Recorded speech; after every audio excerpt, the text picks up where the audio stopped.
네, 오늘도 한 세 그룹 정도 이 상가 오피스텔 자문을 위해서 제게 방문을 주셨습니다.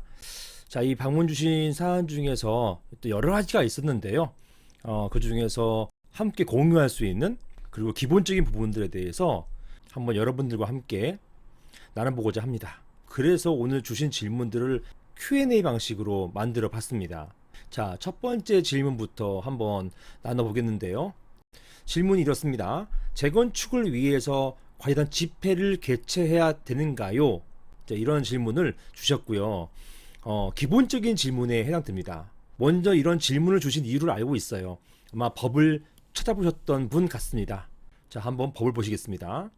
자, 이 집합 건물 재건축, 상가, 오피스텔 같은 집합 건물 재건축은 아파트나 일반 주택 재건축과 달라가지고 이 집합 건물의 소유 및 관리에 관한 법률, 즉 집합건물법에 따라서 재건축을 하시려는 것입니다. 자, 이 집합건물법에는요, 제47조에 재건축에 대한 일반 규정이 들어가 있어요. 굉장히 중요한 규정입니다. 이 규정이 사실은 도시 및 주거환경정비법상의 관리처분 총회와 비견되는 것이에요. 이게 아파트 재건축 조합 설립 단계하고 비견될 수 있는 게 아니라 그 이후에 관리처분 계획을 세우고 거기에 대해서 관리처분 총회 결의가 있게 되는데요. 이 관리처분 총회 결의와 비견될 수 있는 게 바로 집합금법 제47조상의 재건축 결의가 되는 것입니다. 그러니까 이 재건축 결의는 굉장히 중요해요. 단순하게 조합 설립하는 것하고는 다릅니다. 재건축 결의는 관리처분 결의, 관리처분 총회 결의 이렇게 보시면 되는 거예요. 그래서 집합건물법 47조에는요.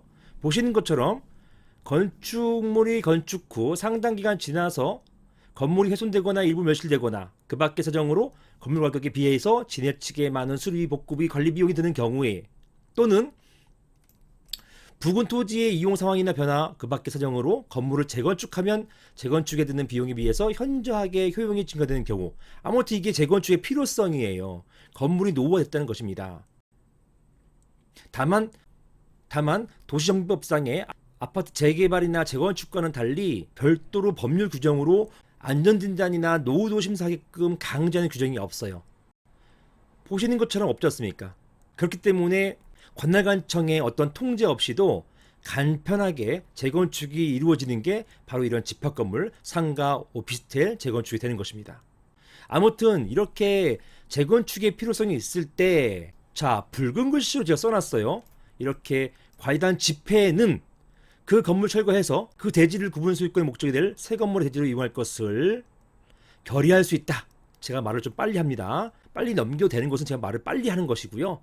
중요한 건 제가 붉은 글씨 써놨어요. 즉 관리단 집회에서 결의할 수 있다. 무엇을요?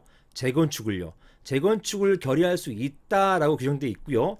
이러한 결의는 재건축 결의는 구분 소유자의 5분의 4 이상 그리고예요. 및이에요. 및 의결권의 5분의 4 이상의 결의에 따른다. 이렇게 규정되어 있습니다. 여기에서 의결권은 지분을 말하는 것입니다.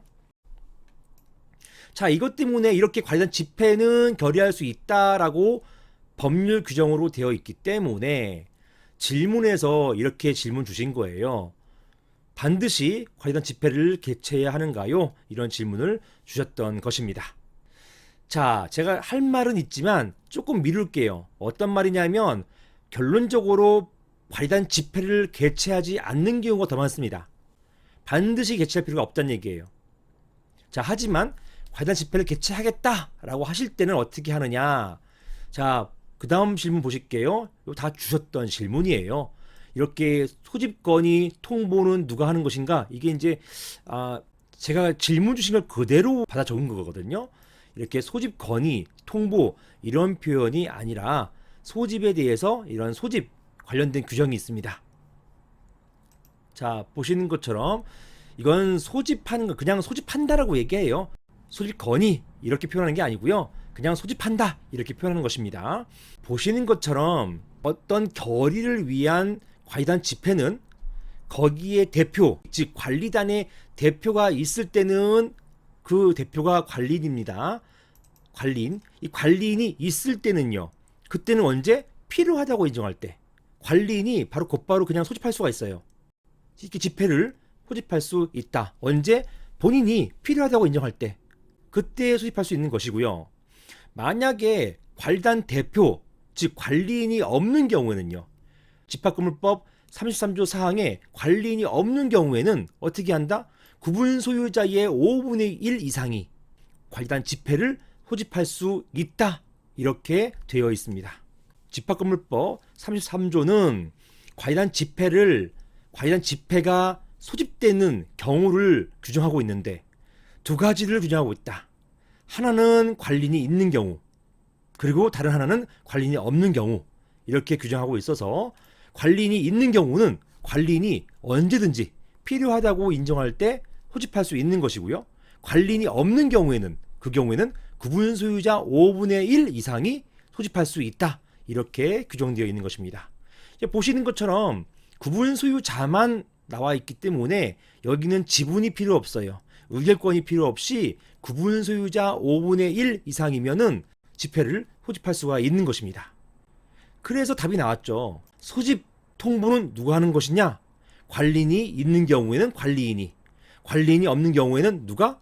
구분 소유자 5분의 1 이상이 하게 되는 것입니다.